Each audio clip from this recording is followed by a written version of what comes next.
Sorry చెప్పారు. ఎలా ఉండబోతుంది నెక్స్ట్? బూరగడ్డ అనిల్ సారీ అనేది ఇంగ్లీష్ వాళ్ళు నేర్పారు. క్షమించమని అడగాలి నువ్వు. అయినా సరే మేము నేను క్షమించం. ఎందుకంటే ఇంతకుముందు మాట్లాడాము. మొన్న నువ్వు అక్కడేదో ధర్నా కాడ ఇంటి ముందు నిరహార దీక్ష ఏదో చేస్తున్నప్పుడు దాని గురించి నేను మాట్లాడాను, ఖండించాను. అయినా సరే మీ వైఎస్ఆర్సీపీ జగన్ రెడ్డి నుంచి మీకు ఇంత అంత హెల్ప్ చేయమని కూడా నేను కోరా. కానీ నువ్వు సారీ అన్నా మేము క్షమించం. అది వేరే ఉంది. ఎట్లా అంటే నువ్వు పవన్ కళ్యాణ్ గారిని తిట్టావు, వాళ్ళ ఫ్యామిలీస్ని తిట్టావు, వాళ్ళ కూతురుని తిట్టావు. ఎంత వరస్ట్ భాష మాట్లాడావు అసలు నువ్వు. ఆ? నీ మీద మాకు ఎంత కక్ష ఉంటుంది. కానీ కక్ష ఉండదు, మా నాయకుడికి కక్ష ఉండదు మా మీద. నీ మీద ఇట్లాంటి వాళ్ళ మీద, ఇది దుష్టుల మీద, దుర్మార్గుల మీద మేము కక్ష పెట్టుకోం. అంటే పవన్ కళ్యాణ్ సారీ చెప్పాడు. పవన్ కళ్యాణ్ గారు జనసేన గారు అంటే క్షమిస్తారా అనే క్వశ్చన్ ఏమంటున్నారు?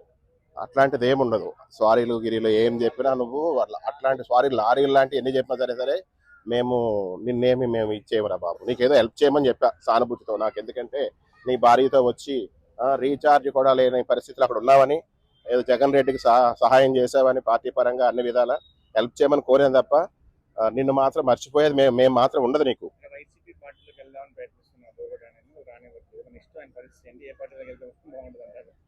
ఏ పార్టీ కాదు, జగన్ రెడ్డి నుంచే ఏమైనా మనీ తీసుకుని బిజినెస్ చేసుకో. ఎందుకంటే పార్టీల్లోకి వెళ్తే మనం కొంచెం టంగు అంటే నోరు అదుపులో పెట్టుకోవాలి. పెట్టుకుంటే అందరికీ మంచిది, నీకు మంచిది, నీ కుటుంబానికి మంచిది, పార్టీలకు మంచిది, కార్యకర్తగా నీకు మంచిది. ఎందుకంటే నోరు జారకూడదు. ఇప్పుడు ఎంత కోటీశ్వరుడు మన వెనకాలన్నా ఆడు కోట్లు మనకి ఇవ్వడు.